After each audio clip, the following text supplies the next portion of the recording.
আসসালামু আলাইকুম ওয়া রাহমাতুল্লাহি ওয়া বারাকাতুহু। আলহামদুলিল্লাহ ওয়াসসালাতু ওয়াসসালামু আলা রাসূলিল্লাহ ওয়া আলা আলিহি ওয়া সাহবিহি ওয়া মান ওয়ালা, আম্মা বাদ। আমরা গত আলোচনাতে পর্বে জানাজার বহন করা এবং তার অনুসরণ করা নিয়ে কয়েকটি মাসআলা হয়েছে। আজকে 41 নম্বর পেজ, 50 নম্বর মাসআলা। জানাজা নিয়ে দ্রুত পথ চলা অপরিহার্য, তবে দৌড়ানো যাবে না। এই ব্যাপারে নবী সাল্লাল্লাহু আলাইহি ওয়াসাল্লাম বলেছেন, আসরিউ বিল জানাজা ফাইন তাকু সালিহাতান ফাখাইরুন তুকদ্দিমুনাহা আলাই ওয়া ইন তাকুন গায়রা যালিক ফাশাররুন তাদউনাহু আন রিকাবিকুম। জানাজা নিয়ে তোমরা দ্রুত চলো, কারণ নেককার লোক হলে তাকে তোমরা ভালোর দিকে আগে পেশ করো। যদি এর বিপরীত হয় তবে তোমাদের ঘাট থেকে মন্দ ব্যক্তিকে নামিয়ে দাও। বুখারী। তাহলে দ্রুত চলতে হবে। আলবানী রাহিমাহুল্লাহ বলেন, এই বই লেখক যিনি, এবং শেখ আলবানী সম্পর্কে জানেন যে উনি অত্যন্ত একজন জগৎ বিশ্ব মুহাদ্দিস ছিলেন, যিনি এই যুগের অদ্বিতীয় অনন্য একজন মুহাদ্দিস। আমি বলছি, নির্দেশসূচক বাক্যের প্রকাশ্য অর্থ হলো ওয়াজিব বা অপরিহার্য। আসলেও মানে কি? দ্রুত করো মানে এটা নির্দেশসূচক, মানে কি ওয়াজিব। ইবনু হাজমও এটা বলেছেন। ইবনু হাজম একজন জাহেরি মাযহাবের মানুষ। এরূপ কোনো দলিল আমরা পাইনি যা মুস্তাহাব প্রমাণ করে, মানে জোরে জোরে বা দ্রুত যাওয়াটা মুস্তাহাব না, বরং এটা ওয়াজিব। অতএব তার বক্তব্যে আমরা স্থির হয়ে থেকেছি, অর্থাৎ ওয়াজিব হওয়াকেই গ্রহণ করেছি। ইবনুল কাইয়িম জাদুল মাদে বলেন, ওয়াম্মা দাবিবুন নাসিল ইয়াওমা খুতওয়াতান ফাবিদআতুন মাকরুহা মুখালিফাতুন লিস-সুন্নাহ ওয়া মুতাদাম্মিনাতুন লিতাশাব্বুহি বিআহলিল কিতাব ওয়াল ইয়াহুদ। বর্তমান সময়ে জানাজা নিয়ে মানুষের ধীরে ধীরে আস্তে আস্তে চলা একটি অপছন্দনীয় বিদআত কাজ, যেটা সুন্নতের বিপরীত এবং আহলে কিতাব ইহুদিদের সাথে সাদৃশ্যপূর্ণ। অনেকে মনে করে যে দৌড়ে যাওয়া মানে দ্রুত যাওয়া যাবে না, খুব ধীরে ধীরে নিতে হবে, এরকম একটা ভাব অনেকে মনে করে। তা না, বরং দ্রুত নিতে হবে, এটাই হলো সুন্নতসম্মত। নামিয়ে নামিয়ে একটু পরে পরে নামানো আবার নেওয়া, এটাও একটা বিদআত। আবার নিয়ে যাওয়ার সময় অনেক সময় দেখা যায় ওই কি পড়ে, শাহাদাতাইন পড়ে, ওয়ালাইকুম আসসালাম রাহমাতুল্লাহ, শাহাদাতাইন পড়ে, অনেকে আবার বিভিন্ন দোয়া পড়ে না। এই সমস্ত ওই সময় এর আগে গেছে, মৃত্যুকে স্মরণ করাটাই মূল বিষয়, আর মৃত্যুকে দ্রুত তার কবরে নিয়ে যাওয়া। মাসআলা 11, জানাজার সম্মুখে, পিছনে, ডানে বামে, নিকটে, পায়ে হেঁটে চলা ব্যক্তির জন্য বৈধ, কিন্তু সওয়ারির উপর আরোহণকারী ব্যক্তি জানাজার পিছনে চলবে। তাহলে জানাজার ডানে বামে পিছনে হেঁটে কোনো সমস্যা নেই, বাট কোনো বাহনে যদি কেউ যায় তাহলে সে জানাজার পিছনে থাকবে, সামনে বা ডানে বামে থাকবে না। আর রাকিবু ইয়াসিরু খালফাল জানাজা ওয়াল মাশি হাইসু শাআ মিনহা খালফাহা ওয়া আমামাহা আন ইয়ামিনিহা ওয়া আন ইয়াসারিহা করিবাম মিনহা ওয়াত তিফলু ইউসাল্লা আলাইহি ওয়া ইউদআ লিল ওয়ালিদাইহি বিল মাগফিরাতি ওয়ার রাহমা। আরোহণকারী ব্যক্তি জানাজার পিছনে চলবে, আর পায়ে চলা ব্যক্তি ইচ্ছা অনুযায়ী চলবে। তাই সামনে পিছনে ডানে বামে যেদিকে হোক জানাজার কাজ দিয়ে চলবে। আর ছোট শিশুর উপর মারা গেলে জানাজার নামাজ পড়া হবে এবং তার পিতামাতার জন্য আল্লাহ তাআলার নিকট ক্ষমা ও রহমত প্রার্থনা করা হবে। সহিহ তিরমিজির হাদিসটা। 52, জানাজার সামনে পিছনে হেঁটে চলার কথা সবই রাসূলুল্লাহ সাল্লাল্লাহু আলাইহি ওয়াসাল্লামের কাছ দ্বারা প্রমাণিত। যেরূপ আনাস ইবনু মালিক রাদিয়াল্লাহু আনহু বলেন, আন্না রাসূলুল্লাহ সাল্লাল্লাহু আলাইহি ওয়া সাল্লাম আবু বকর ওয়া উমর কানু ইয়ামশুনা আমামাল জানাজা।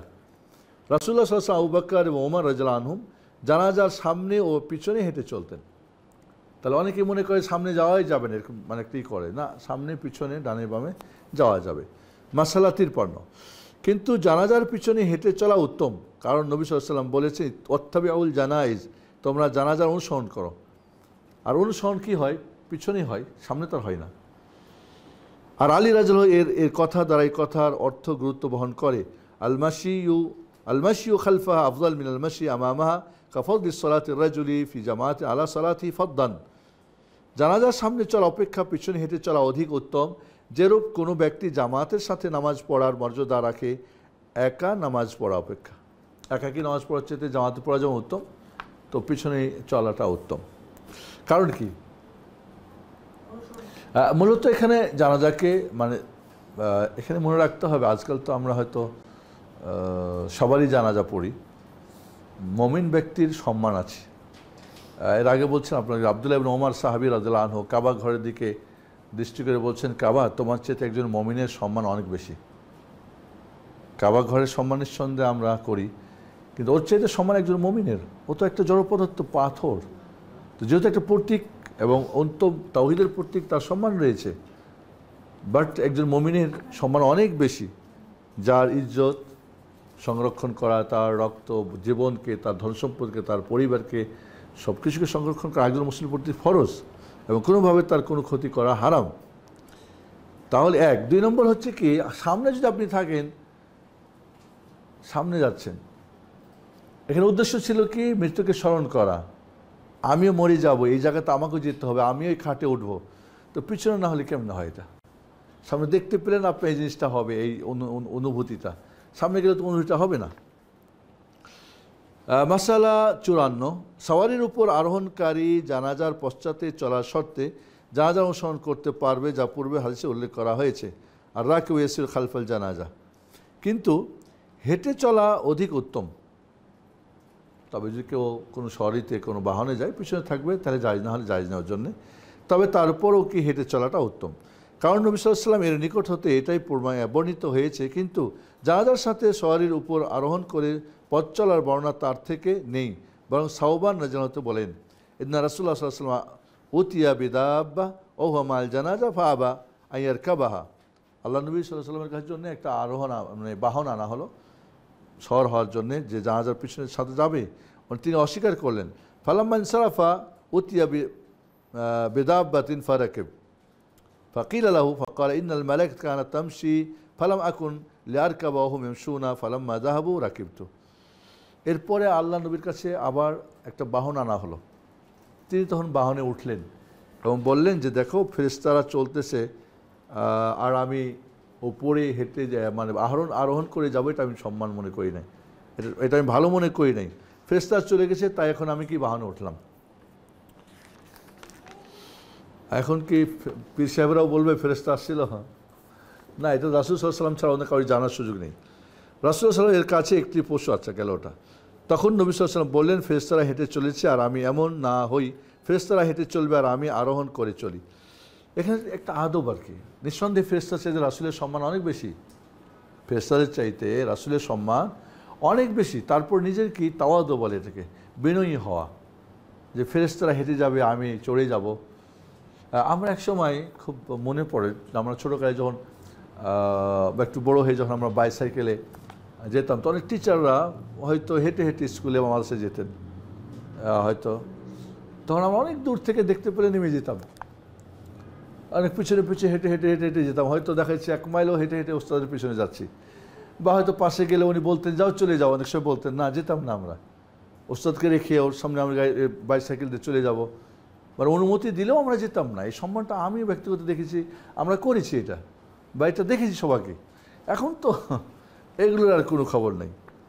একবার আমি যখন মদিনা ইউনিভার্সিটিতে পড়ি অথবা শেষ করে দেশে আসছি, তো বাসে উঠছি, আমার এক ওস্তাদ মাওলানা আব্দুর রহমান সাহেব, মানে আমার খুব ভালোবাসতেন। দেখি উনি বেশ লম্বা মানুষ, তো আমি একটা সিট পেয়েছি, কারণ আমি আগের স্টপেজ থেকে মানে স্ট্যান্ড থেকে উঠছি। তো দেখি উনি বয়স্ক হয়ে গেছে, তো উনি খুব করে, তা আমি পিছন দিক থেকে উনি দেখছি, দেখেই আমার পাশের লোকটাকে বললাম, এই সিটটা দেখো, আমার একজন ওস্তাদ আছে, ওনাকে আমি নিয়ে আসি, উনি বসবে। তো গেলাম, উনি একটু লজ্জাবোধই করতেছে, উনি ভাবছে আমি বড়ো হয়ে গেছি। আমি বললাম, ওস্তাদ আমি বড়ো হয়নি তো। তো ওনাকে নিয়ে গিয়ে বসালাম, অনেক করলো, দুঃখ করলো, বাবারে এখনকার ছেলেপিলেরা আর এগুলো মানে টানে না, এরকম দেখলে মাথা ঘুরিয়ে নেবে। তুমি যে আমাকে মনে রাখছো, আমি তো তোমাকে চিনতে পারি নাই, তোমাকে একটুকু চিনতে পারিনি আমি, আর তুমি আমাকে চিনতে পারছো, মনে রাখছো, অবস্থা কেমনে হয়, ভুলে যাই কেমনে এটা, বিশেষ করে আপনাকে তো ভুলতে পারি না, কারণ আপনি আমাকে অনেক ভালোবাসতেন, অনেক দোয়া দিলেন বেচারা। তো এখানে রাসূল সাল্লাল্লাহু আলাইহি ওয়াসাল্লাম এখানে যদিও তার সম্মান ফেরেশতাদের চাইতে বড়, তারপরে তিনি নিজের বিনয়তা প্রকাশ করেছেন। এই জন্য আল্লাহ নবী আলাইহিস সালাম ঘোড়ায় উঠতেন, উঠতে উঠতেন, গাধায় উঠতেন, সব ধরনের বাহনে উঠতেন, হেঁটে যেতেন, সাহাবারা সামনে যেতেন, উনি পিছনে পিছনে হেঁটে হেঁটে যেতেন। এটা তার একটা গুড ক্যারেক্টার একটা প্রমাণ। ফেরেশতারা চলে যাওয়ার পর আরোহণ করলাম। ওয়াম্মার রুকু বাদ আল ইনসিরাফ আনহা ফাজাইজ বেদুন কারাহাতিন হাদিস সাউবান আল মজকুর আনিফান ও মিসলুহু হাদিস জাবির ইবনে সামরা রাদিয়াল্লাহু আনহু। ওকে, জানাজা থেকে ফেরার পথে সওয়ারিতে আরোহণ করা মাকরুহ ব্যতীত বৈধ। মাকরুহ ব্যতীত বৈধ মানে কি? কোনো মানে জায়েজ, কোনো মাকরুহ না আর কি। উপরে উল্লেখ করা হাদিস এর দলিল, জাবির ইবনে সামরা বর্ণিত হাদিসও এর উদাহরণ রয়েছে। তাহলে ফেরার পথে যখন দাফন হয়ে যাবে, ফেরার পথে তখন আরোহণ করে আসবে, তাতে কোনো সমস্যা নেই। যেটা জাবির রাদিয়াল্লাহু আনহু হাদিস পরে আসতেছে। عن جابر بن سمرة رضي الله عنه قال صلى الله عليه وسلم على ابن دهدة ونحن شهود وفي رواية خرج على جنازة ابن دهدة ماشيا ثم أتي بفرس عرٍ فأقله رجل فركبه حين انصرف فجعل يتوقص به ونحن نتبعه نسعى خلفه وفي رواية حوله قال فقال رجل من القوم إن النبي صلى الله عليه وسلم قال كم من عذق معلق أو مدلى ফিল জান্নাত ইবনে দাহদা। আল্লাহু আকবার। জাবির ইবনে সামরা রাদিয়াল্লাহু হতে বর্ণিত, তিনি বলেন রাসূলুল্লাহ সাল্লাল্লাহু আলাইহি ওয়াসাল্লাম ইবনে দাহদা এর জানাজার নামাজ পড়লেন, আর তাতে আমরা হাজির ছিলাম। অতঃপর অপর রিওয়ায়াতে আছে ইবনে দাহদার জানাজা পড়ার জন্য রাসূলুল্লাহ সাল্লাল্লাহু আলাইহি ওয়াসাল্লাম পায়ে হেঁটে বের হলেন। অতঃপর তার একটি উরবি ঘোড়া নিয়ে আসা হলো।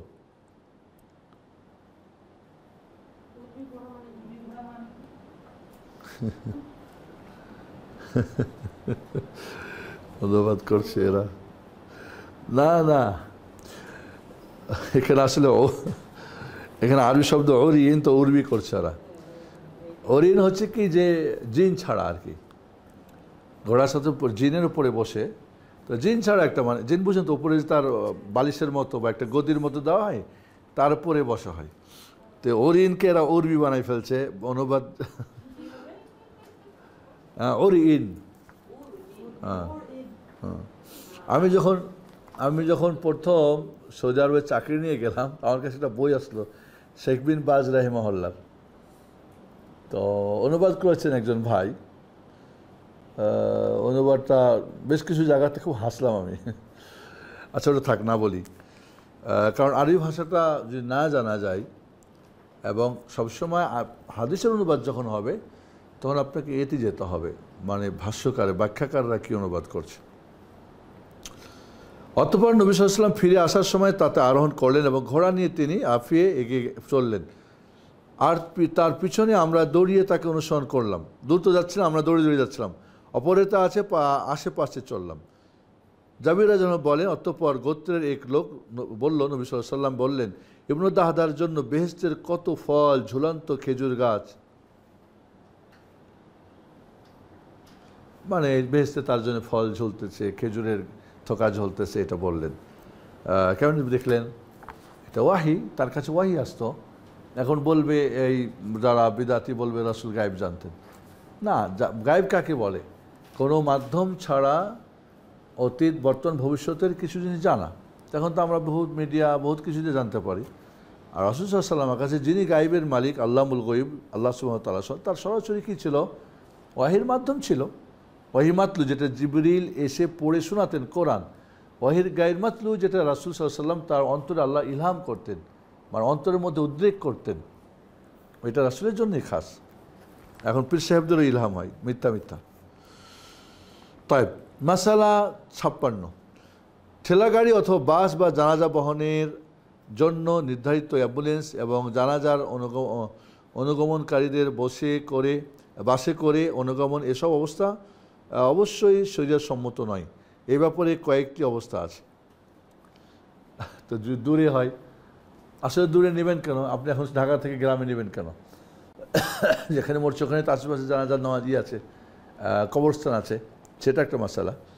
তার অ্যাম্বুলেন্সে করে বা গাড়িতে করে বা ঠেলা গাড়ি করে এক প্রান্ত থেকে আরেক প্রান্ত মরছে, এখানে নিয়ে যাবেন, সেই আজমপুরতে ওইখানে আশেপাশে কবর নাই, যদি পাওয়া যায়, না পাওয়া গেলে তো আলাদা কথা। অথবা এখন কবর কিনতে হয়তো ওখানে বুকিং দেওয়া আছে আগে থেকে, বা ওখানে হয়তো বাপ মা মারা গেছে এরকম ধরে, বাপ মার পাশে কবর হবে, এই ধরনের আমাদের দেশের একটা ইয়ে আছে। বাপ মার পাশে কবর হতে কোনো তৈরি নাই, নিয়ম নাই।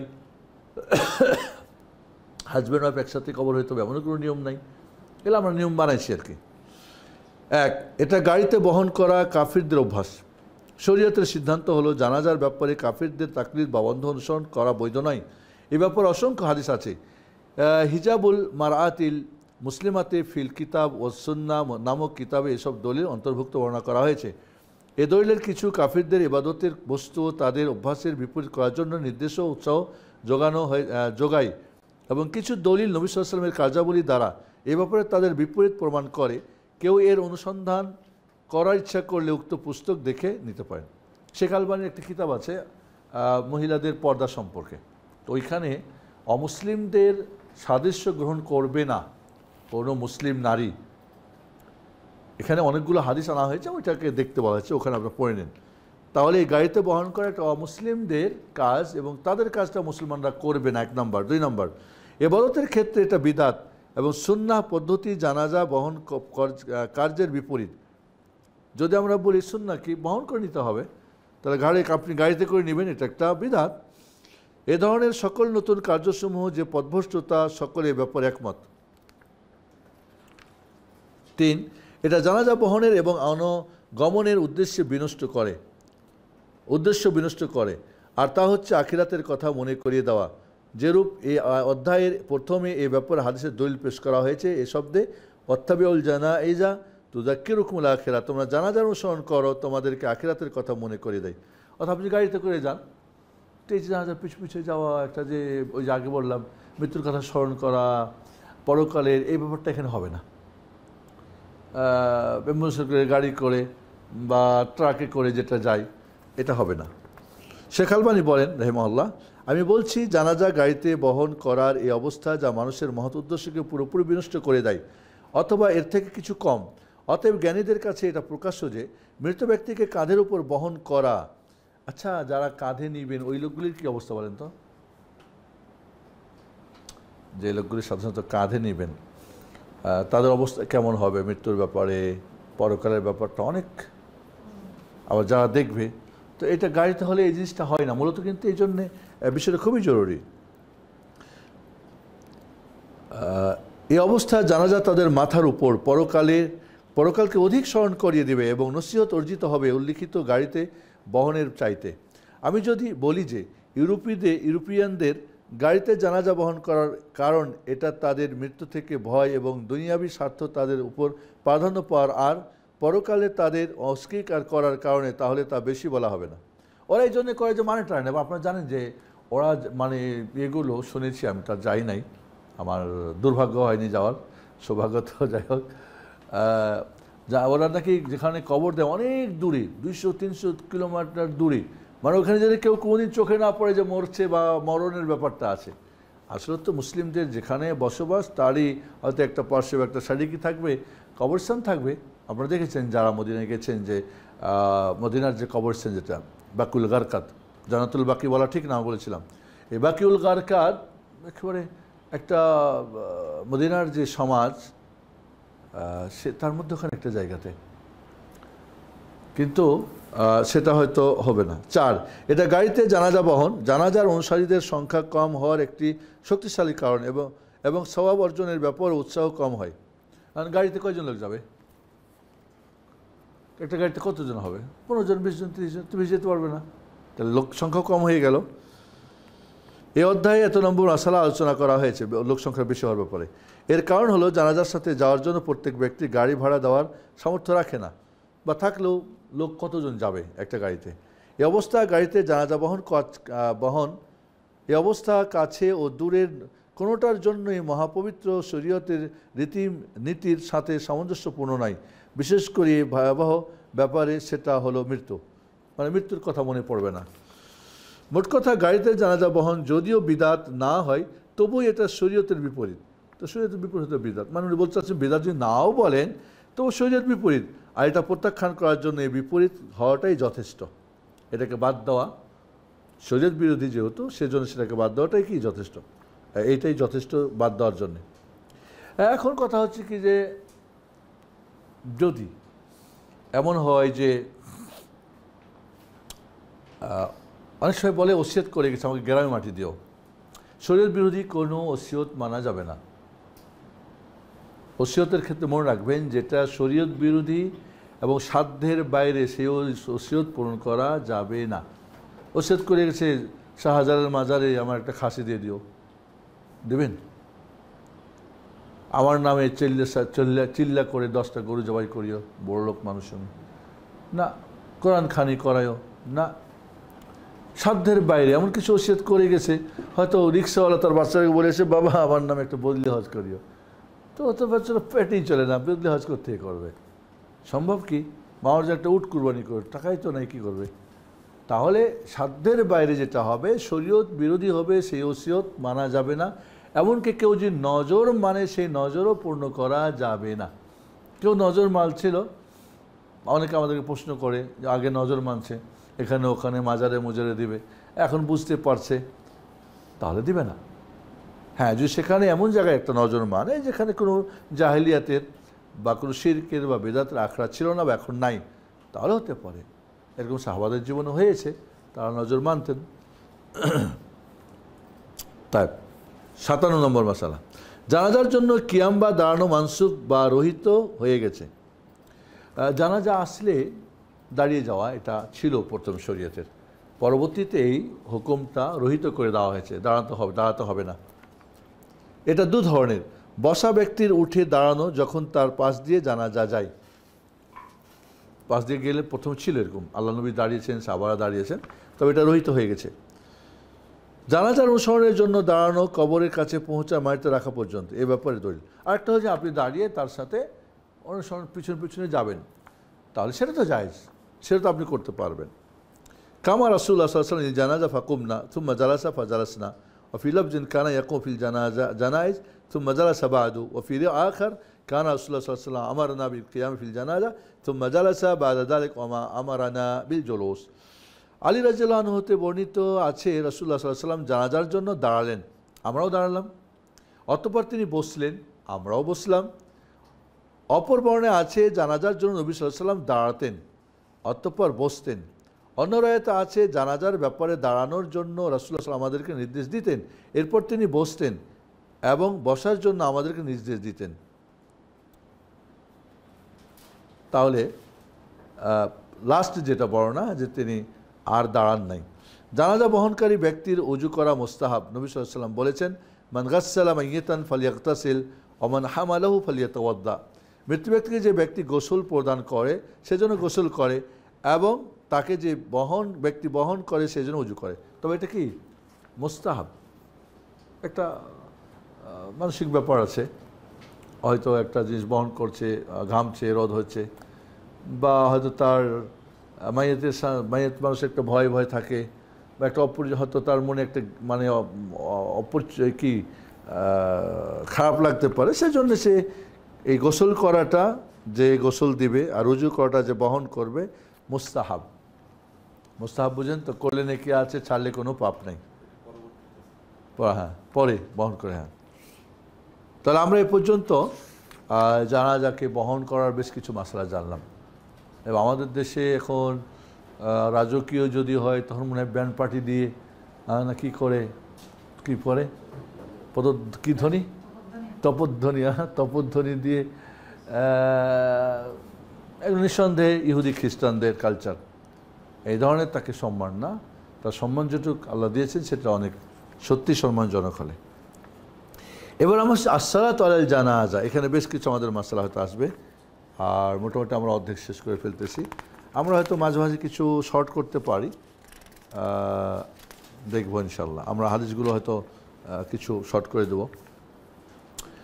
ওয়াসসালাতু আলাল মাইয়িতিল মুসলিমি ফরজুন কিফায়া লিআমরিহি বিমা ফিল আহাদিস আযকুরু মিনহা হাদিস যায়েদ ইবনে খালিদ আল-জুহানী। নবী সাল্লাল্লাহু আলাইহি ওয়াসাল্লামের নির্দেশ কারণে মুসলিমের প্রতি মৃত্যু ব্যক্তির উপর জানাজার নামাজ পড়া ফরজে কিফায়া। এই ব্যাপারে বহু হাদিস আছে, তার মাঝে যায়েদ ইবনে খালিদ আল-জুহানীর হাদিসটি উল্লেখ করা হলো।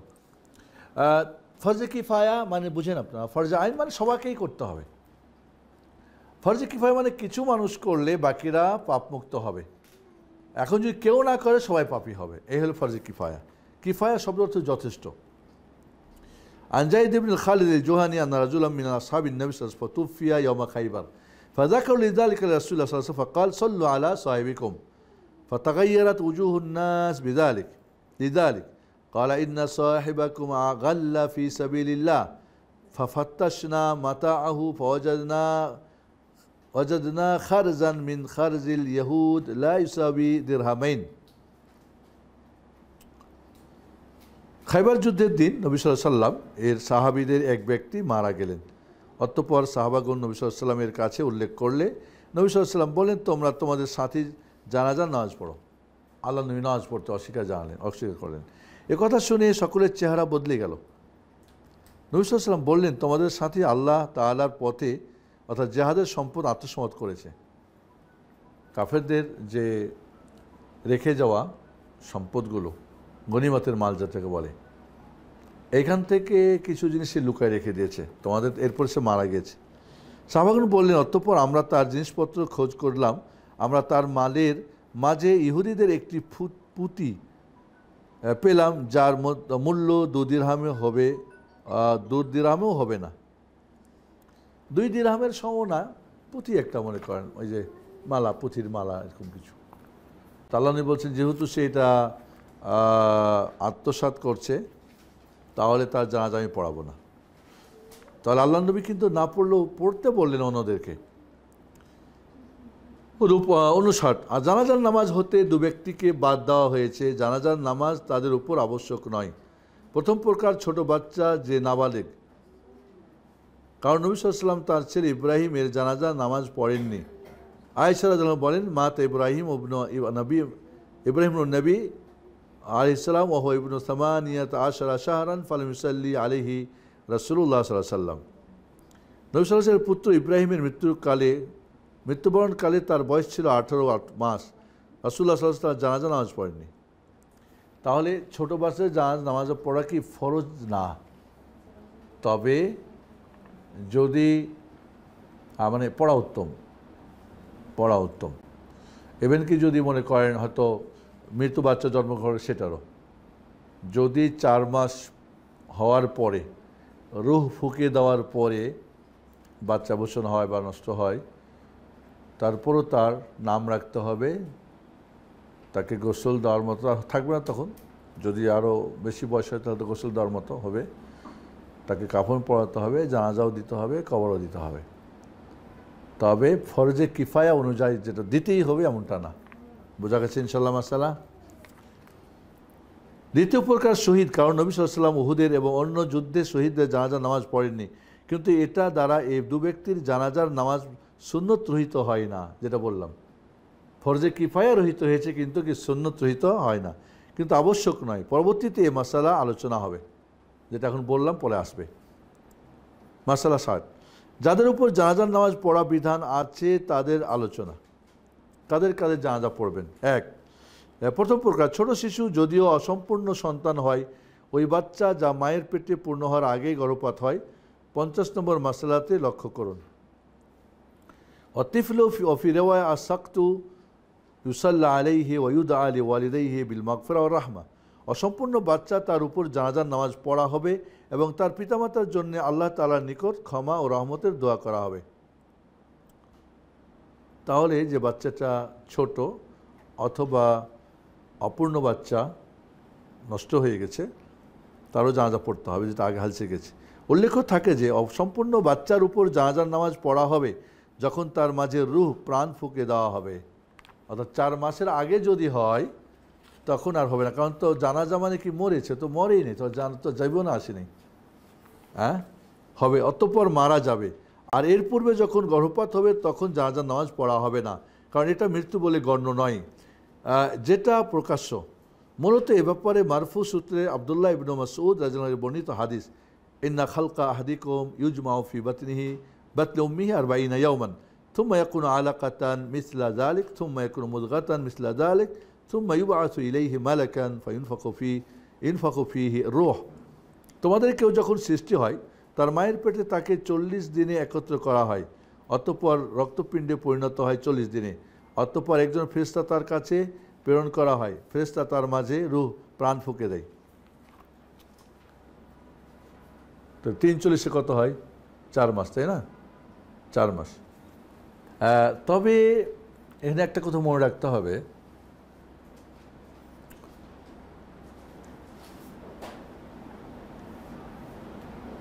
গাছের জীবন আছে, প্রাণ নাই। না কোনটা? প্রাণ আছে, জীবন নাই। কোনটা? মানুষের জীবন এবং প্রাণ দুটোই আছে। তার মানে রূহ যেটা, একটা গাছের কিন্তু জীবন আছে কিন্তু তার রূহ নেই, ঠিক না? 12 সপ্তাহের পরেই কিন্তু হার্টবিট শুরু হয়ে যায় রেমে, আর তখন তার জীবন আছে বাট তার প্রাণ নেই, মানে রূহ দেওয়া হয়নি।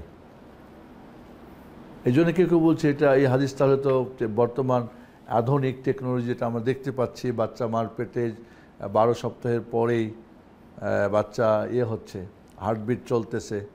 হ্যাঁ, তখন তার রূহ দেওয়া হয় নাই, এরকম অর্থটা। দ্বিতীয় প্রকার শহীদ, এ ব্যাপারে অসংখ্য হাদিসের মধ্যে থেকে কিছু উল্লেখ হলো। আন আব্দুল্লাহ ইবনে জুবাইর আন্না রাসূলুল্লাহ সাল্লাল্লাহু আলাইহি ওয়াসাল্লাম আমারা ইয়াওমা উহুদিন বিহামজা ফাসুজ্জিয়া বিবুরদা থুম্মা সাল্লা আলাইহি ফাকাব্বারা 9 তাকবীরাতিন থুম্মা উতিয়া বিল কাতলা ইউসাফফাউনা ওয়া ইউসাল্লি আলাইহিম ওয়া আলাইহি মাআহুম। আব্দুল্লাহ ইবনে জুবাইর রাদিয়াল্লাহু হতে বর্ণিত, রাসূলুল্লাহ সাল্লাল্লাহু আলাইহি ওয়াসাল্লাম উহুদের দিন হামজা রাদিয়াল্লাহু এর ব্যাপারে নির্দেশ দিলেন। একটি চাদর দিয়ে তাকে ঢাকা হলো। অতঃপর তিনি সাল্লাল্লাহু আলাইহি ওয়াসাল্লাম তার জানাজার নামাজ পড়লেন। এরপর এবং 9 তাকবীর দিলেন। কয় তাকবীর দিয়ে পড়লেন? তো নিম্নে 4 তাকবীর, ঊর্ধ্বে 9 তাকবীর পর্যন্ত কিন্তু জানাজা পড়া যায়। বিশেষ ব্যক্তি, কারণ হামজা রাদিয়াল্লাহু আনহু সাইয়্যিদুশ শুহাদা, রাসূল বলছেন শহীদদের শ্রেষ্ঠ শহীদ। এরকম যদি হয় যে খুব গুরুত্বপূর্ণ ব্যক্তি, এমন হতে পারে যে এই আজকে হয়তো ইমাম সাহেব এই বেশি তাকবীর দিয়ে পড়িয়ে মানুষের কাছে হয়তো ব্যাপারটা খুব মানে আবেগটাকে, হার্টটাকে ছোঁয়াতে চাচ্ছেন। 4 তাকবীর শেষ আর 9 তাকবীর কি সমান? আরও যা দোয়া পড়লেন, আরও কাঁদলেন, হয়তো কান্না আসছে। তো এই জন্যে 4, 5, 6, 7, 8, 9 পর্যন্ত জানাজার তাকবীর বাড়িয়ে নামাজ পড়া জায়েজ আছে।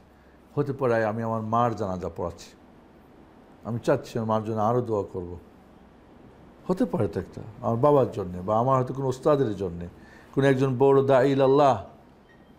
এই জন্যে বিশেষ ব্যক্তি বা প্রিয়জনে তাকবীর বাড়াতে পারে, কিন্তু ঊর্ধ্বে, যেরকম হামজা রাদিয়াল্লাহু করেছেন। অতঃপর অপর শহীদদের আনা হলো, তাদের কাতারবন্দি করা হলো। নবী সাল্লাল্লাহু আলাইহি ওয়াসাল্লাম তাদের জানাজার নামাজ পড়লেন। তাদের সাথে হামজা এর লাশও ছিল। মানে স্পেশালভাবে আলাদা করে হামজার পড়লেন আগে 9 তাকবীর দিয়ে। এরপর সমস্ত শহীদদেরকে আনা হলো এবং সবাইকে নিয়ে আবার তিনি জানাজা পড়লেন।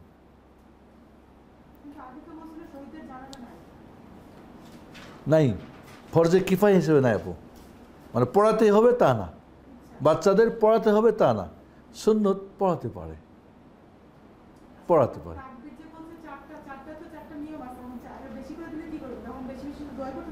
দোয়া আছে না, অনেক দোয়া আছে, তো দোয়া করবে তার জন্য। জানাজার তো একাধিক দোয়া আছে, সেই দোয়াগুলি পড়বে, ছাড়াও দোয়া পড়বে।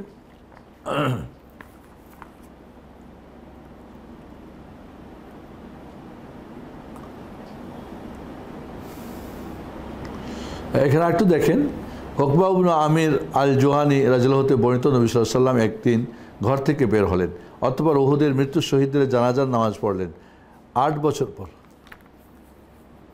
আল্লাহ নবী আলাইহিস সালাম কিন্তু উহুদে যেতেন, জানা মানে সাহাবীদের কবর জিয়ারত করতেন গিয়ে। যেমন তিনি প্রতি শনিবারে কুবা মসজিদে যেতেন, কুবা মসজিদ যেতেন তিনি। তাহলে এই যে ওনার যাওয়াটা সুন্নত হিসাবে পড়িয়েছিলেন এবং যাইতেন।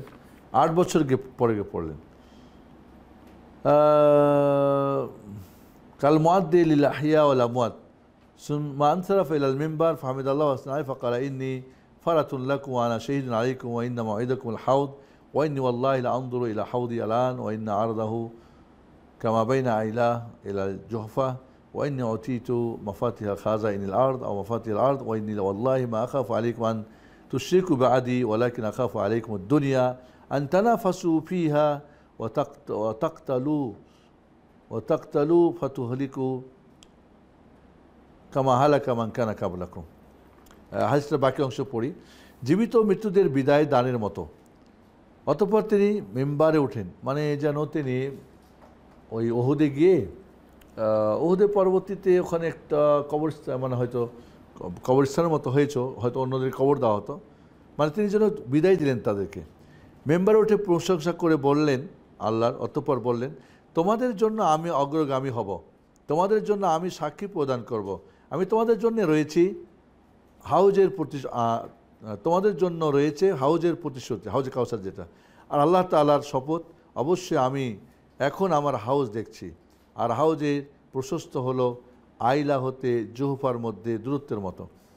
আর আমাকে পৃথিবীর ধনভাণ্ডারের চাবি দেওয়া হয়েছে, অথবা পৃথিবীর চাবিসমূহ। আল্লাহর শপথ, আমার পরে তোমরা শিরক করবে এ ভয় করছি না, কিন্তু আমি ভয় করছি যে তোমরা পৃথিবীর যার প্রতিযোগিতায় লিপ্ত হয়ে পড়বে। পৃথিবীর ধন সম্পদ কথাটা কই, এখানে ধন সম্পদের কথা আছে। ধন মানে দুনিয়ার তোমাদের কি করা দেওয়া হবে, দুনিয়া তোমাদের দেওয়া হবে, আর তোমরা সেটা নেওয়ার জন্যে তোমরা প্রতিযোগিতা করবে এবং যুদ্ধ কলহে লিপ্ত হয়ে তোমরা ধ্বংস হয়ে যাবে, তোমাদের পূর্ববর্তীগণ যে রূপ ধ্বংস হয়েছে। অন্য হাদিসে আছে যে আকশা আলাইকুমুল ফাকরা, আমি আমার উম্মতের ফকির, এরা গরিব অভাবী থাকবে, আমি আশঙ্কা করছি না। ওয়ালাকিন আকশা আলাইকুম তুবসাত আলাইকুম দুনিয়ার প্রাচুর্য সমস্ত খুলে দেওয়া হবে, আর এই দুনিয়ার পিছনে তোমরা ছুটবে, প্রতিযোগিতায় নামে যাবে, আর তোমরা ধ্বংস হবে, যেমন পূর্ববর্তীরা এরকম দুনিয়া নিয়ে প্রতিযোগিতা করে ধ্বংস হয়েছে। জি, আমার মনে হয় এটা আর দরকার নেই আমাদের।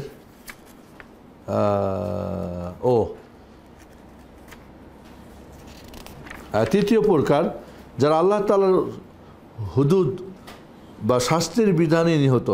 এই ব্যাপারে ইমরান ইবনে হুসাইন হাদিসে আছে।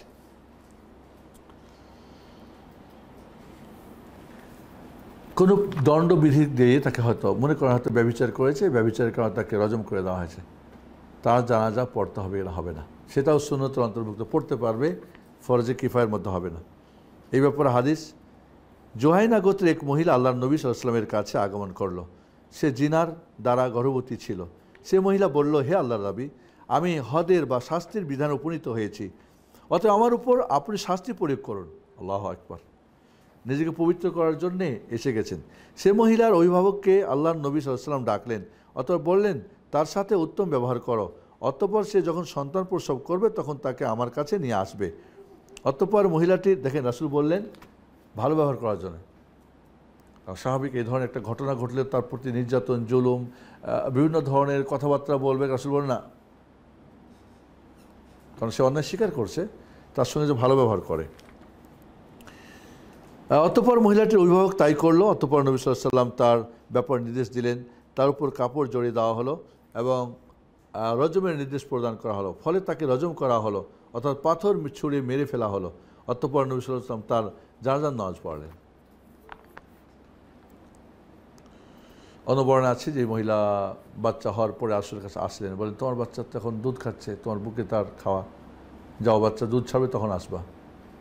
এরপরে দুধ ছাড়ছে, বাচ্চা হাতে একটা রুটি দিয়ে এসে চলে আসছে, আমার বাচ্চা রুটি খাই রাসূলুল্লাহ। তো অভিভাবককে ডেকে বাচ্চাটা দিয়ে দিলেন এবং নির্দেশ করলেন, এবং আল্লাহর নবী তার জানাজা পড়ার জন্যে বলেন। এতে উমর রাদিয়াল্লাহু আনহু নবী সাল্লাল্লাহু আলাইহি ওয়াসাল্লামকে বললেন, হে আল্লাহর নবী, আপনি তার জানাজার নামাজ পড়ছেন, অথচ সে জিনা ব্যভিচার করেছে।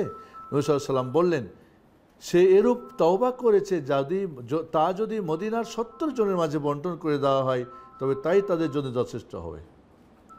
মানে তার তওবাটা আল্লাহর কাছে এতই গ্রহণযোগ্য হয়েছে যে মদিনার 70টা মানুষের জন্য এই তওবা বন্টন করলেই যথেষ্ট হয়ে যাবে। একাই যেন 70 জনের সমান তওবা করেছেন। আল্লাহ তাআলার জন্য তার জীবন বিলিয়ে দেওয়ার অপেক্ষা উত্তম তওবা তুমি কি পাবে?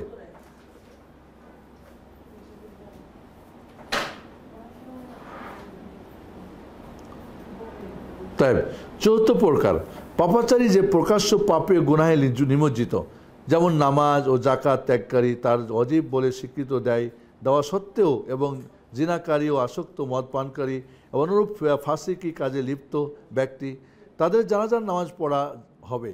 কিন্তু আলিম দিনদার ব্যক্তিদের জন্য উচিত হবে যে তাদের প্রতি জানাজার নামাজ পড়া ছেড়ে দেওয়া, শাস্তি দান, শিক্ষা দানও দৃষ্টান্ত স্বরূপ। আল্লাহ নবী সাল্লাল্লাহু আলাইহি ওয়াসাল্লাম যেমনটি করেছেন। এ বিষয়ে অনেক হাদিস রয়েছে, তার মধ্যে হতে আমি একটি উল্লেখ করব। এই যারা মনে করেন প্রকাশ্যে পাপে লিপ্ত, এদেরও জানাজা পড়া কি ফরজে কিফায়া না, না পড়লেও চলবে, কিন্তু পড়া জায়েজ আছে। তবে যারা আলিম বা প্রসিদ্ধ ব্যক্তি, যাদেরকে সবাই চিনে জানে, তিনি তাদের জানাজা পড়াতে বিরত থাকবেন, যাতে করে সাধারণ মানুষ ভয় পায়। একবার আমাদের ওখানে এক লোক নামাজ টোটালি পড়তো না, তো যে কোনো কারণে তার জানাজার নামাজ ইমাম সাহেব পড়েন নাই। তো দেখা গেছে প্রায় 1 মাস পোলাপান সবাই মসজিদ আর কেউ ছাড়ে না। প্রচার হয়েছে নামাজ না পড়লে জানাজা হবে না, কিন্তু মোটামুটি 1 মাস ধরে পোলাপান মসজিদ আর জায়গা হয় না। তাহলে এইটাই ফতো হতো বেনামাজি, বেঈমান, কাফের, তাহলে অনেক মানুষ এবং তার জানাজা হবে না, তাহলে অনেক মানুষই তাদের জানাজা যেত।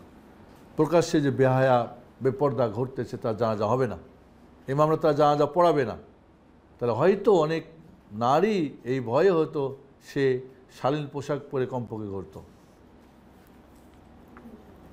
আনাবি কাতাদা قال كان رسول الله صلى الله عليه وسلم إذا دعي لجنازة سأل عنها فإن أثني عليها خير فقام فصلى عليها وإن أثني عليها غير ذلك قال لأهلها شأنكم بها ولم يصلي عليها।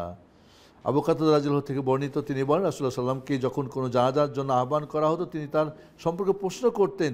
তার চরিত্রের উত্তম প্রশংসা করা হলে তিনি তার জানাজা পড়তেন, আর তার চরিত্রের নিন্দা করা হলে অভিভাবককে বলতেন এটা তোমাদের ব্যাপার, এবং তার নামাজ পড়তেন না। এরকম একজন আত্মহত্যাকারী, তার জানাজা তিনি পড়েন নাই। এরকম মনে করেন একজনের ছিল কি ঋণ, তিনি বলছেন তোমরা নামাজ পড়ো, হ্যাঁ, এবং একজন সাহাবী বললেন যে আমি তার ঋণ পরিশোধ করবো, তখন রাসূল পড়লেন। তাহলে এই ধরনের পাপাচারে যারা একে প্রকাশ্যে লিপ্ত, তাদের জানাজা না পড়া মানে সুন্নত, পড়াতে পারে, তো না পড়ে ফরজে কিফায়া না। আমি তো এর আগে বলছিলাম যে যে ব্যক্তি জীবিত অবস্থায় নামাজ পড়ে না, ওই ব্যক্তিকে নামাজ দিয়ে বিদায় দেওয়ার কি প্রয়োজন? এটা আল্লাহর সঙ্গে ধৃষ্টতা, আল্লাহর সাথে বেয়াদবি করা পুরা, কোনো সন্দেহ নেই। যে মৃত্যুর জীবিত অবস্থায় পর্দা পুশিদা করে না, শালীন পোশাকও পরে না, মৃত্যুর পরে তাকে 5টা কাপড় দিয়ে কাফন পরিয়ে তার মতো ফাসেকা ফাজারাকে, বেপর্দা বেহায়া বেল্লাকে কেন কাঁধে করে তাকে নিয়ে যেয়ে জানাজা করতে হবে? জানাজা দিতে হবে এবং তাকে কবরস্থানে দিতে হবে। এটা ঘোষণা না এই মসজিদে বা এখানে এদের জানাজা হবে না, দেখবেন অনেক টাইম মানুষ নসিহা নেবে। পঞ্চম প্রকার, ঋণগ্রস্ত ব্যক্তি যে এমন কোনো সম্পদ ছেড়ে যায়নি যা তার দ্বারা ঋণ পরিশোধ করা যাবে, তার উপর নামাজ পড়া হবে। আর অবস্থিত আল্লাহ তাআলা রাসূল প্রাথমিক যুগে ঋণগ্রস্ত ব্যক্তির জানাজা নামাজ পড়েননি, পরবর্তীতে সাহাবারা যখন দায়িত্ব নিয়েছেন পড়িয়েছেন তিনি। এটা আমরা সামনে যাই, এটা অনেক বড় দেখা যায়।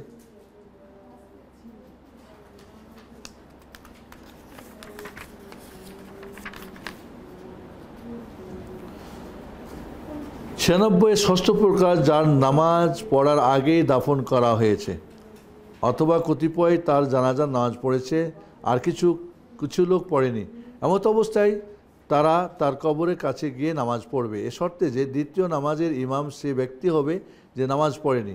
এ ব্যাপারে অনেক হাদিসের মধ্যে হতে একটি উল্লেখ করা হলো। আর মনে করেন একজন মানুষের জানাজা হয়নি, অথবা কিছু মানুষ জানাজা পড়েছে আর বাকিরা পড়ে নাই, তো টোটাল যদি জানাজা না হয় তাহলে যে জানাজা পড়বে তার মানে উঠাবে তো হবে না, কবর থাকবে, সেখানে দাঁড়িয়ে তার জানাজা পড়বে কবরস্থানে গিয়ে। আর যদি এমন হয় যে না কিছু মানুষ পড়েছে, কিছু মানুষ হয়তো খবর পায় নাই, পরে আসছে, দৌড়েছিল বা পরে, তারাও গিয়ে জানাজা পড়তে পারবে, তারাও গিয়ে জানাজা পড়তে পারবে। তবে যিনি প্রথমবার ইমামতি করেছেন, দ্বিতীয়বারের জন্য তিনি ইমাম না হন। আল্লাহ নবী আলাইহিস সালামের মসজিদ নববী একটা মহিলা পরিষ্কার পরিচ্ছন্ন করতেন, তো রাত্রিবেলা মারা গেছেন, রাসূলকে রাত্রিবেলা ডেকে কষ্ট দিতে সাহাবারা পছন্দ করেন নাই, তাই তারা জানাজা পড়িয়ে মাটি দিয়ে দিয়েছেন। সকালে যখন জানতে পারলেন তিনি বললেন কেন তোমরা আমার খবর দাও নাই, এবং তিনি সাথীদেরকে নিয়ে গিয়ে জানাজা পড়লেন। জি, সপ্তম প্রকার 97-তে দেখেন, কোনো ব্যক্তি যদি এমন এক দেশে মৃত্যুবরণ করে যেখানে উপস্থিতদের মাঝে জানাজা নামাজ পড়ার মতো কেউ নেই, তবে এই ব্যক্তির জন্য মুসলিমদের একটি জামাত গায়বানা নামাজ পড়বে, কারণ রাসূলুল্লাহ সাল্লাল্লাহু আলাইহি ওয়াসাল্লাম নাজ্জাশীর গায়বানা জানাজা পড়েছেন। আর উল্লিখিত ঘটনাটি সাহাবীদের একদল রেওয়ায়াত করেছেন, কেউ কেউ অন্যের অপেক্ষা অধিক বর্ণনা করেছেন, আর এই ব্যাপারে আমিও তাদের সমস্ত হাদিসগুলো একত্রিত করেছি। তো নাজ্জাশী যখন মারা গেলেন, উনি আবিসিনিয়াতে, হাবাসা। একটু আস্তে কথা বলো, বলে এখানে নাজ্জাশী যখন মারা গেলেন, সে আবিসিনিয়া, হাবাসাই, আফ্রিকায়। আল্লাহ নবী আলাইহিস সালাম তার জানাজা নামাজ পড়লেন সাহাবাদেরকে নিয়ে জানাজা নামাজ পড়লেন। তো সেখানে তার তো জানাজা পড়ার কেউ ছিল না। মাসলাটা সংক্ষেপে আমরা বলি, গায়েবানা জানাজা জায়েজ আছে কি না। যদি তার কেউ জানাজার নামাজ পড়াই নাই এমনটা সাব্যস্ত হয়, তাহলে গায়েবানা জানাজা পড়বে। আর যদি তার জানাজা হয়েছে, তাহলে গায়েবানা জানাজা পড়ার প্রয়োজন নেই। তবে এখানে বাইরে কথা বলতে বুঝতেছে না। তবে কেউ কেউ বলেছেন, যদি এমন ব্যক্তি হয়, রাজা বাদশাহ হয়, কারণ নাজ্জাশী রাজা একজন বাদশাহ ছিলেন, অথবা খুব প্রসিদ্ধ আলেম ওলামা হয়, প্রসিদ্ধ, তাহলে তার গায়বানা জানাজা করা যাবে, মানে একাধিক জানাজা করা যাবে, এই কথাও কেউ কেউ বলেছেন। আর কেউ বলছেন টোটালি গায়বানা জানাজা করা যাবে না। তো সঠিক মত হলো, যার জানাজা হয় নাই, হয়তো ইউরোপ আমেরিকা এমন এক জায়গায় মরেছে বা ডুবে গেছে, কেউ পড়ে নাই, তাহলে পড়বে। শুনলে হয়ে গেছে, তারপরে জানাজা দরকার নাই। এবং সাধারণ না, ওরকম যে প্রসিদ্ধ কোনো আলেম ওলামা হয়, রাজা বাদশাহ হয়, যার দিনের জন্য খিদমত আছে, এমন না যে সে বাতিল বা ফাসিক ফাজের, তাহলে পড়া যেতে পারে, ওলামার একটা মত বলেছেন। জি, কারণ রাসূল সাল্লাল্লাহু আলাইহি ওয়াসাল্লাম, সাহাবা ইকরাম কত জায়গায় তো মারা গেছেন, তো কারোর তো জানাজা পড়ার নাই। পরবর্তী সাহাবা ইকরামদের যুগেও এমন কোনো প্রমাণ নাই যে কেউ এরকম গায়বানা জানাজা পড়েছেন, এরকম প্রমাণ নেই। তাহলে মূলত যদি জানাজা না হয়, তাহলে গায়বানা জানাজা হবে, এটাই হলো মূল। এর সাথে কেউ কেউ কিয়াস করেছেন, নাজ্জাশী বাদশাহ ছিলেন, তাহলে বাদশাহ হলে পড়া যাবে। তো ভালো বাদশাহ ছিলেন, ন্যায় পড়েন, তাহলে ন্যায় পড়েন হতে হবে। ঠিক আছে, উনি দিনের খিদমত করেছিলেন, মানে সাহাবাদেরকে আশ্রয় দিয়েছিলেন, এমনই যদি কোনো আলিম ওলামা প্রসিদ্ধ হয়, তাহলে এগুলি কিয়াস। মূলত যার জানাজা হয়নি তারই গায়বানা হবে। এই যে একাধিক জানাজা হয় আমাদের দেশে, কেন, কী প্রয়োজন? ঢাকায় একবার, তারপরে গ্রামে একবার, তারপরে নেতাজিরা একবার, তার মানে এরকম অনেকবার। একাধিক যদি জানাজা হয়, লোকটা খারাপ হয়, তো আরও বেশি পড়তেও আরও তো আযাব বেশি হবে। বারবার দোয়া করছেন রহমতের জন্যে, আর ও রহমতের উপযুক্ত না, বরং লানতের উপযুক্ত, তাহলে কবরে গেলে কী হবে ওর বলেন? আপনারা জানেন যে আল্লাহ নবী আলাইহিস সালাম যখন মক্কায় সাহাবাদের প্রতি জুলুম অত্যাচার হতো, তো অতিষ্ঠ হয়ে যেতেন। তখন আল্লাহ নবী জানতে পারছিলেন যে নাজ্জাশী একজন ন্যায়পরায়ণ বাদশাহ, খ্রিস্টান। তখন সাহাবাদেরকে বলেন, তোমরা ওখানে হিজরত করো। এবং সেই হিজরতে ওসমান রাদিয়াল্লাহু আনহু রাসূলের মেয়েও সম্ভবত রোকাইয়া ছিলেন। তো ওইখানে গিয়ে তারা নিরাপদ জায়গা পেয়েছিলেন সাহাবা ইকরাম রাদিয়াল্লাহু আনহুম। এবং মক্কার কাফেররা কিন্তু বড় বড় গিফট নিয়ে গিয়েছিল নাজ্জাশীকে বিভ্রান্ত করার জন্য, তার বিরুদ্ধে, তার মুসলমানদের বিরুদ্ধে, কিন্তু সে তাদের কথা তিনি শোনেন নাই। পরবর্তীতে উনি ইসলাম গ্রহণ করার জন্যে পার্লামেন্ট ডেকেছিলেন এবং সবার সামনে তিনি রাসূল সাল্লাল্লাহু আলাইহি সাল্লামের যে দাওয়াতনামা চিঠি যে পাঠিয়েছিলেন, সেটা তিনি পড়ে শুনিয়েছিলেন বা রাসূল ব্যাপারে তিনি বলেছিলেন। তো সবাই বিক্রি করছে না। তো তিনি যেহেতু সবার সামনে নিজেকে আর করতে পারে নাই, আর এটা নিঃসন্দেহে, এটা কীভাবে জানছে রাসূল? ওয়াহির মাধ্যমে। আবিসিনিয়া থেকে খবর কেমনে আসবে? এটা কি হাওয়ায় উড়ে আসবে? অবশ্যই তিনি আবিসিনিয়া থেকে জানতে পেরেছেন ওয়াহির মাধ্যমে। তাই তিনি মদিনায় সাহাবাদেরকে নিয়ে তার জানাজা নামাজ পড়েছিলেন। এর দ্বারাই বোঝা গেল যে কোনো যদি রাষ্ট্রপতি তার ইসলামী রাষ্ট্র কায়েম করতে না পারে, করতে গিয়ে তার হয়তো আরও বেহাল অবস্থা হবে, সেক্ষেত্রে তার উপরে কুফরি তাগুতি ফতোয়া দেওয়া যাবে না। 99 নম্বর পেজে দেখেন মধ্যখানে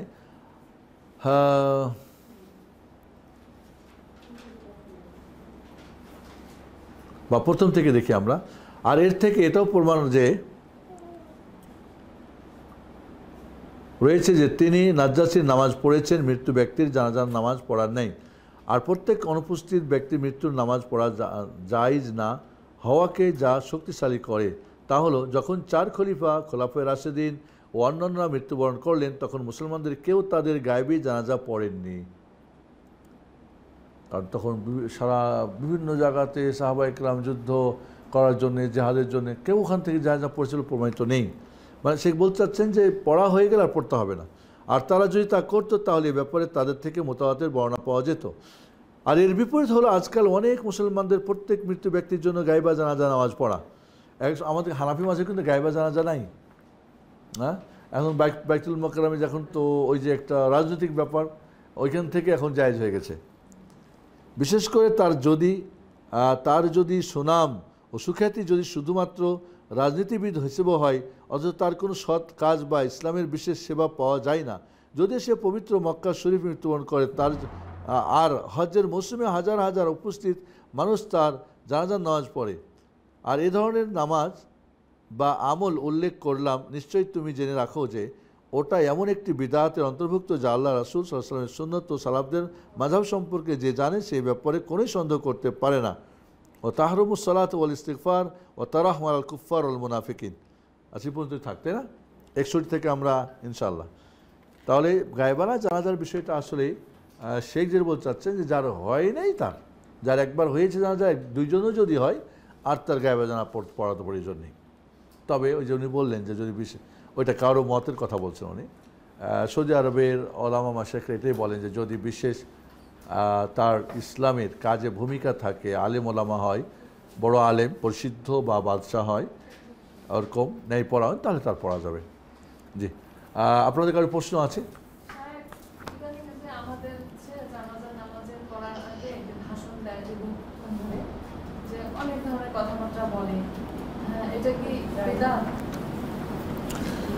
নিঃসন্দেহে জানাজার এখন সামনে রেখে বক্তব্য দেওয়া, রাজনৈতিক বক্তব্য, উনি আমাদের আদর্শ ছিলেন, তা রেখে জমক তমক এই সেই, বা হ্যাঁ, বা তাকে নিয়ে এটুকু হয়তো বলতে পারে।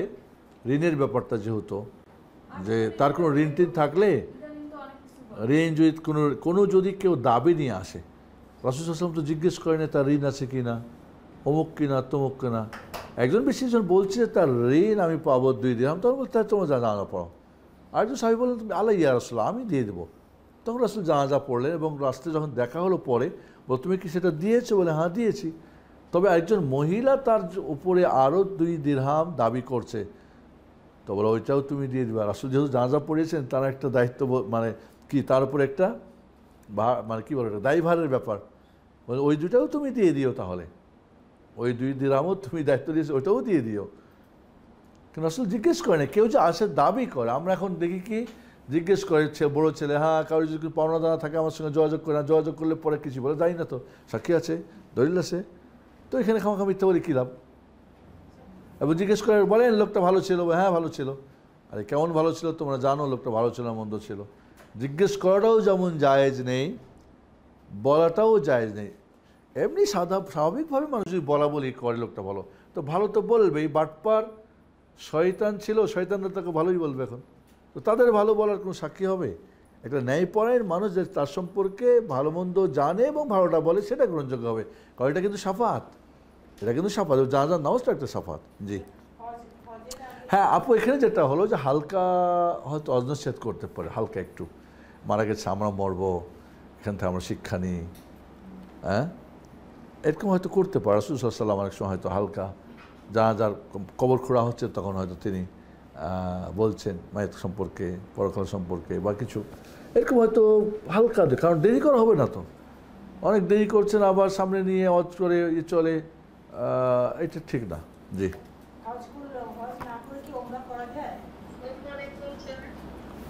হ্যাঁ আপু, কেন করা যাবে না?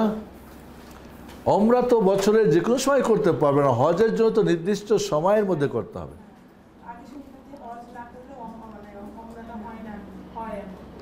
শুনেছেন আপু, আল্লাহ নবী নিজেও তো 3টা উমরা করেছিল হজ করতে, তার হজগুলো হয় নাই।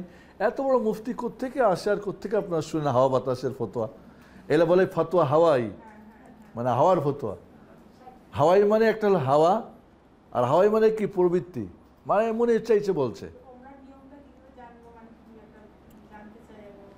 ওমরা খুব সহজ, আপনি জানতে চাইলে আপনি নাম্বার দিলে আপনাকে পাঠাই দেবো ওমরা করার নিয়ম। এছাড়াও ওমরা কি, আপনি এখান থেকে যাবেন, মিকাত যখন করবেন তার আগে আপনি নিয়ত করবেন ওমরার জন্য, লাব্বাইক ওমরাতান, নিজের হলে নিজের, অন্যের নাম বলবেন, সম্পর্ক বলবেন। মক্কায় গিয়ে তওয়াফ করবেন 7টা, সাফা মারোয়া সাই করবেন 7টা, ঠিক আছে? মাথার চুল মেয়েদের একটু, হ্যাঁ হ্যাঁ, আপনি এই মুহূর্তে আপনাকে দিয়ে দেবো। আমরা তো এখন আমরা তো এগুলোর খিদমত করি আপু, আপনার তো বেশি করে করব। আপনাকে একটা ভিডিও দেবো আর একটা লিফলেট দেবো, আপনি সুন্দর মতো একেবারে চোখ বন্ধ করে বলো না, যে চোখ বন্ধ করে আমার বাড়ি পৌঁছে যাওয়া, চোখ বন্ধ করে আসলে উমরা চলে আসবে ইনশাআল্লাহ।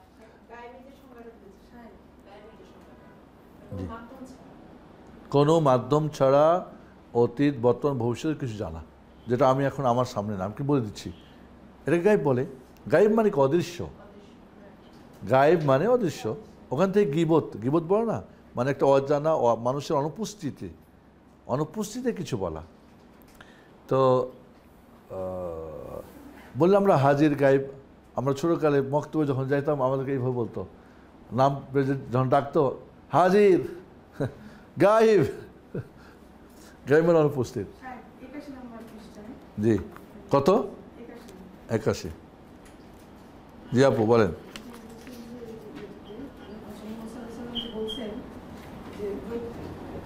জানাজা নিয়ে তোমরা দ্রুত চলো, কারণ এখানকার লোকগুলো তাকে তোমরা ভালোর দিকে আগে পেশ করো। যদি এর বিপরীত হয় তবে তোমাদের ঘাট থেকে মন্দিরের দিকে নামিয়ে দাও।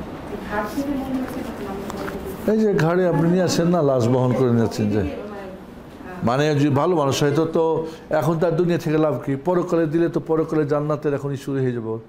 আর খারাপ মানুষ যদি তোমার ঘাড়ে করে এখন নিয়েছিলা, দ্রুত ওখান থেকে নামাই দাও, তাকে কবরে তার জায়গায় দিয়ে দাও, দ্রুত নামাই দাও। জি ওয়ালাইকুম আসসালাম। জি আপু বলেন।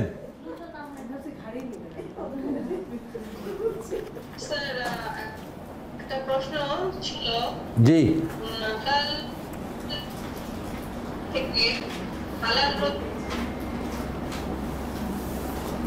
আটকে যাচ্ছে আপনার কথাটা,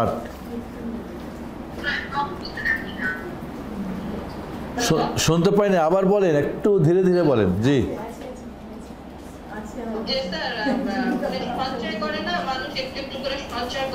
জি, একজন মানুষে হালাল হারাম দেখতে চলার চেষ্টা করে, আলহামদুলিল্লাহ, যে জন্য সে কোনোদিন ব্যাংকে কখনো অ্যাকাউন্ট খোলেনি।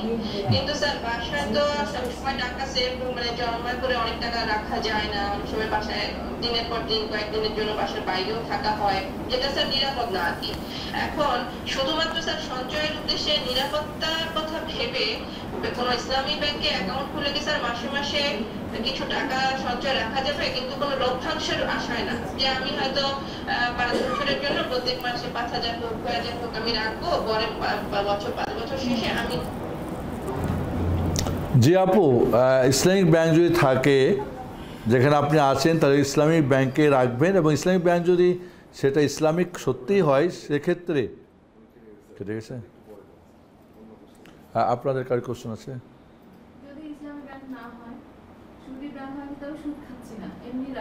আচ্ছা, উনি আসুক তাহলে। আর কেউ আছেন অনলাইনে প্রশ্ন? ও তোমারই কেটে গেছে, সময় শেষ হয়ে গেছে। অন্য প্রশ্ন থাকলে বলেন, এটা আমি ওই আপু আসলে তারপর বলছি। অন্য কোনো প্রশ্ন নাই তো ইনশাআল্লাহ? নামাজের মধ্যে বড় সূরা দিয়ে নামাজ পড়ার সময় অনেক সময় হয় যে পরে মনে হলো যে একটা ছোট আয়াত বা একটা অংশ মানে ভুলে বলা হয় না, তাহলে কি আমরা ওই নামাজটা আবার পড়ব? না, ছুটে গেছে। শেষে মনে হয় সূরা ফাতিহার যদি আয়াত বাদ পড়ে যায় তাহলে, না সূরা ফাতিহা অন্য সূরা যদি ছুটে কোনো সমস্যা নেই। আর সহজ সিজদাও দিতে হবে না। না, সহজ সিজদা দিতে হবে না। আবার কেউ কেউ বলে সূরা ইখলাস পড়ে নিতে বলে, না সেটাও পড়া দরকার নেই। হ্যাঁ, যদি এমন হয় যে আপনি পড়তে গিয়ে আর কিছুই পারছেন না, তো সূরা মিলানোর ক্ষেত্রে আপনি কী করবেন? তো সূরা কোনো একটা ছোটো সূরা পড়েন। মোট কথা পড়ার মধ্যে থেকে আপনার একটা বড় আয়াত অথবা 3টে ছোট আয়াত মিলে নিচ্ছেন, সব তাহলে হয়ে যাবে, সুন্নত আদায় হয়ে যাবে। যারা ওয়াজিব বলছে সেটাও হয়ে যাবে। আসলে সূরা মিলানোটা সুন্নত, কোনো কোনো মাযহাবে, আমাদের হানাফি মাযহাব ওয়াজিব বলছে। তো অজিবও যদি হয়, একটা বড় আয়াত যদি হয়, আয়াতুল কুরসি পড়লেন যথেষ্ট, বা ছোট একটা সূরা কাউসার পড়লেন, বা ইখলাস পড়লেন, বা আসর পড়লেন, হয়ে গেল। তো আপনার পড়ার মধ্যে এতটুকু যদি হয় তাহলে সুন্নত আদায় হয়ে গেছে আলহামদুলিল্লাহ। একটা হয়তো ভুলে গেছে বা ছুটে গেছে, পারছেন না, আর মনে আসছে না, ওটা বাদ দিয়ে আর সামনে আগালেন, সমস্যা নেই। হ্যাঁ হ্যাঁ হ্যাঁ, কোনো সমস্যা নেই। জি জি, আপনার প্রশ্নটা শুনেছি আপু। ইসলামিক ব্যাংক যদি হয় তাহলে আপনি ইসলামিক ব্যাংকে রাখেন, এবং সত্যি ইসলামী হলে তাদের থেকে যে আপনাকে মোদারাবা করে ব্যবসা করে লাভ দিবে সেটা আপনার জন্য নেওয়া যায়। আর যদি ইসলামিক ব্যাংক না থাকে, এবং আমরা বলছি ইসলামিক ব্যাংক থাকলে সুদী ব্যাংকে টাকা রাখা যাবে না।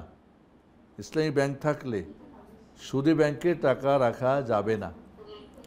এখন যখন ইসলামিক ব্যাংক নাই, তাহলে আপনি সুদী ব্যাংকেও যদি রাখেন, অর্থাৎ ইসলামিক ব্যাংক আপনার সন্দেহ হয় যে তাদের হালাল হারামের ব্যাপারটা আপনার কাছে সুস্পষ্ট না, ওরা যেভাবে বলছে হয়তো সেটার ব্যাপারটা আপনি সন্দিহান, সেক্ষেত্রে আপনি সুদমুক্ত রাখতে পারেন। অথবা সুদ যদি আপনাকে যখন আপনি উঠাবেন 5 বছর 6 বছর পরে, সেটা আপনি তাদের থেকে নিতেও পারেন, তবে আপনি নিজে খেতে পারবেন না। সেক্ষেত্রে ওই টাকাটা যেটা সুদ পেয়েছেন ইন্টারেস্ট, সেটাকে আপনি কোনো গরিব মিসকিনকে যদি দেন, তাহলে বলবেন খাওয়া পড়াতে যেন ব্যবহার না করে, কারণ খেলে তো তার ইবাদত কবুল হবে না, পড়লে তো হারাম ইবাদত হবে না, অন্য কোনো খাতে তাই খরচ করতে বলবেন। অথবা জনকল্যাণমূলক কাজেও আপনি ব্যবহার করতে পারেন, রাস্তাঘাটে বা বাথরুম বা কোনো গরিব দুঃখীর, হয়তো গরিব মিসকিন বলবে বাবা তোর টিন কিনে নে, বা হয়তো ছেলে মেয়ের লেখাপড়াতে খরচ কর, খাওয়া পড়াতে করিস না। এবং চিকিৎসাতে নেওয়া দেওয়া ভালো, কারণ চিকিৎসাতে হয়তো ওষুধ পানিও তো সেটা পেটে যাবে, ভিতরে যাবে। জি, এবং হ্যাঁ, এবং সওয়াবের নিয়ত ছাড়া, শান্তি মাশাআল্লাহ, সওয়াবের নিয়ত করা যাবে না, দানের নিয়ত করা যাবে, নিজেকে থেকে মুক্ত করার জন্য নিয়ত। জি, ওয়াইয়াক বারাকাল্লাহু ফিক।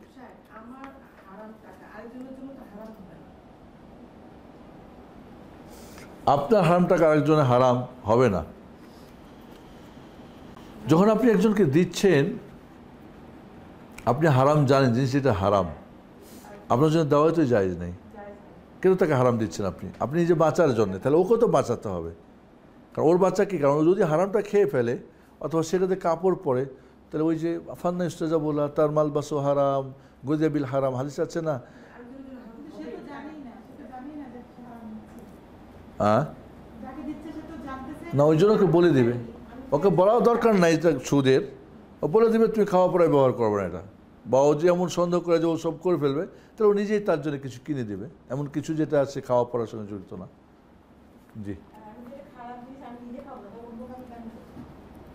যেমন জাকাতের ব্যাপারে একটা মশলা আছে, কেউ যদি জাকাতের টাকা কাউকে দেয় তাহলে বলে দিতে হয় যে জাকাতের টাকা। এখানে একটু ব্যাখ্যা আছে, তফসিল আছে। তফসিলটা হলো এই যে যদি ওই ব্যক্তি জাকাতের পয়সা খেতে চায় না, এরকম তার মানসিকতা, কারণ বলা হয়েছে জাকাতটা অর্থের ময়লা, এবং জাকাত যেমন দিতে উদ্বুদ্ধ করা হয়েছে, আবার না হাত পাত তো নিষেধ করা হয়েছে, স্বার্থপর নিও না। তো যায় তার সেই খাতের হয়, ফকির মিসকিন তো যায়। তারপর একটা মানুষের আত্মমর্যাদা থাকে, না আমি জাকাতটা খাবো না, আমার চেয়ে আরও বেশি গরিব আছে ওরাকে দেখ, এমন তো হতে পারে। এমন যাদের মানসিকতা তাদেরকে বলে দিতে হবে। আর বাকি যাদের এমন মানসিকতা নাই, জাকাত পেলেই খায়, অন্যের কাছ থেকে নিয়ে খায়, চাইয়ে বেড়ায়, কিন্তু আমার হয়তো ছোট ভাই বা বোনকে দিলে তো আমার ভাই আমাকে জাকাতের টাকা দিল, এরকম তখন তার একটা সম্মানে লাগে। এরকম কিছু শুনেছি আমি, ফতোয়া মানে এরকম বলার দরকার নেই তাকে, তাহলে তাকে বলার দরকার নেই, কারণ সে জাকাত সাধারণত খায়, এবং সে জানেও না জাকাত খেতে হয় না বা নিতে হয় না, বরং জাকাতের হকদার না, সেও তো হাত পাতে পারে অনেক সময়। আর কারো প্রশ্ন আছে অনলাইনে? আপুরা বলেন, মুক্তা আপু। ওয়ালাইকুম আসসালাম রহমতুল্লাহ।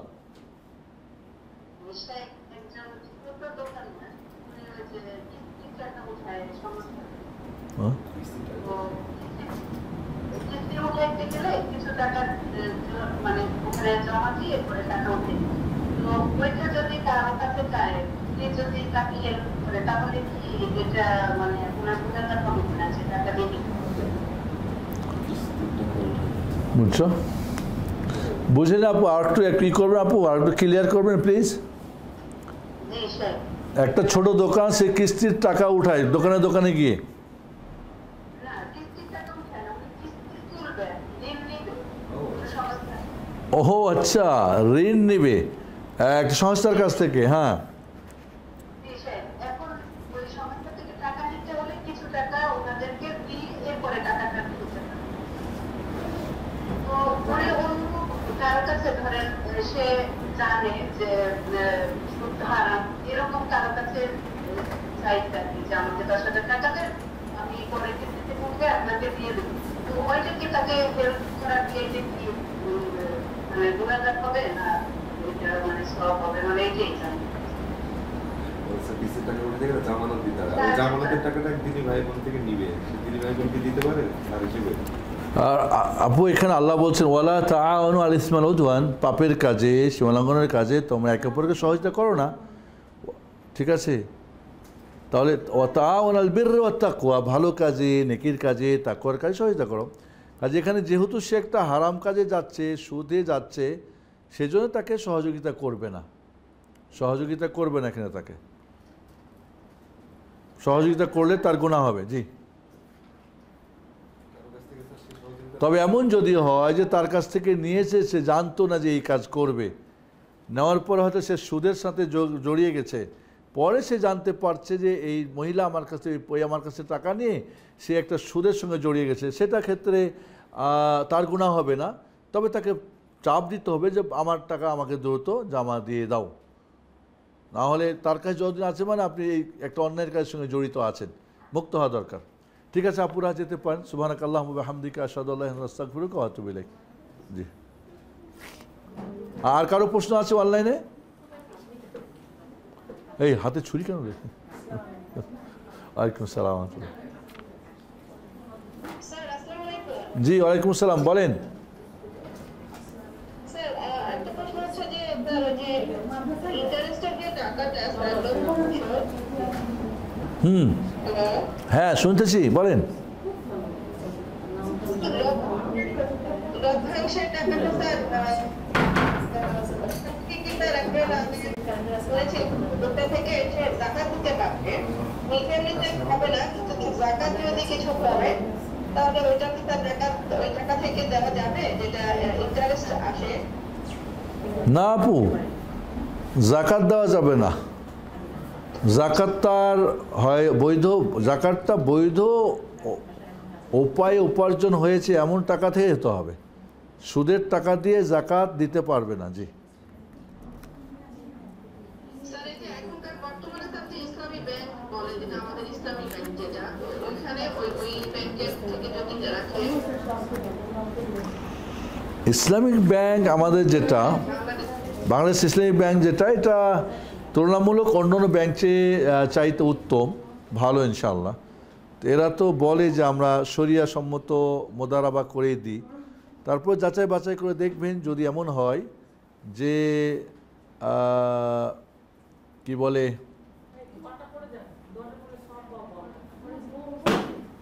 যদি জানা যায় যে না তারা সঠিকভাবে দিচ্ছে, তাহলে যাই যাচ্ছে, সমস্যা নেই। জি, স্যার আমাদের তো স্যার যাচাই করার সুযোগ নাই, ওরা ওখানে গেলে তো ওরা বলে যে আমাদের শরিয়া বোর্ড আছে, আমরা ওগুলো জিজ্ঞেস করেন কিভাবে আপনারা করেন, ওনাকে বলবেন এইটুকু আইডিয়া রাখতে হবে, লভ্যাংশের ফিক্সড করা যাবে। আমি টাকা দিলাম 5 লাখ, আপনি ব্যবসা করবেন ব্যাংক, লাভ লস হিসাব করে খরচাদি বাদ দিয়ে লভ্যাংশের আপনি আমাকে কত পার্সেন্ট দেবেন, 5, 10, 15, 20, 2, 3, এবং সেখান থেকে আপনাকে তারা দিলে জায়েজ আছে। আর ব্যবসার জন্য জায়েজ হয়, ব্যবসার জন্য জায়েজ ব্যবসা হয়, এই না যে আপনার টাকা নিয়ে আরেকটা বড় সুদী ব্যাংকে দিল, ওরা সুদ খাটিয়ে দিল, ব্যাস কোনো ঝাই ঝামেলা নাই, টাকা পেলো ওখান থেকে কিছু নিল, কিছু আপনাকে দিল, কোনো রিস্ক নাই, তাহলে কেমনে হবে? স্যার ইসলামী ব্যাংকের পার্সেন্টেজটা নির্দিষ্ট করে না, কিন্তু দেখা যায় যে স্যার কথার কথা 1 লক্ষ টাকা আছে, তাহলে স্যার হয়তো এই মাসে 600 দিল, আবার পরের মাসে একটু বেশি দিল, এরকম কম বেশি করে এক এক সময়। যাই হোক, সেটা কমপক্ষে তার সঙ্গে আপনার কনফার্ম হতে হবে যে লভ্যাংশ থেকে আমাকে দিতে হবে। আপনি কত, আমাকে কত, কেন ফিক্স করবেন না? ফিক্স করতে হবে, এটা নিয়ম শরীয়তের। আচ্ছা আর অনির্দিষ্ট যদি আপনি দেন, কখনো বেশি কখনো কম, তো এটাকে ব্যবসা বলে নাকি? ব্যবসা তো এটাই যে আপনার সাথে আমার একটা কন্ট্রাক্ট হতে হবে, অ্যাগ্রিমেন্ট হতে হবে, অ্যাগ্রিমেন্ট করেই তো ব্যবসা হবে। মানে স্যার বলে যে যেমন এই মাসে আমার এত লাভ হয়েছে, এইটার এই পার্সেন্ট এত। ঠিক আছে, আপনি বলেন কত পার্সেন্ট দেবেন আমাকে, লভ্যাংশের কত দেবেন? জি জি স্যার, তাহলে বৈধ হবে স্যার। হ্যাঁ, বৈধ হবে জি। ওকে, জাযাকাল্লাহ খাইর। ওয়ালাইকুম বারাকাল্লাহ। সুবহানাকাল্লাহুম্মা ওয়া বিহামদিকা আশহাদু আল্লা ইলাহা ইল্লা আনতা আস্তাগফিরুকা ওয়া আতুবু ইলাইক। যাবো মাথা সাজিয়ে প্রশ্ন দিবসায় আমি চাচ্ছি যে একটা নিয়মিত যারা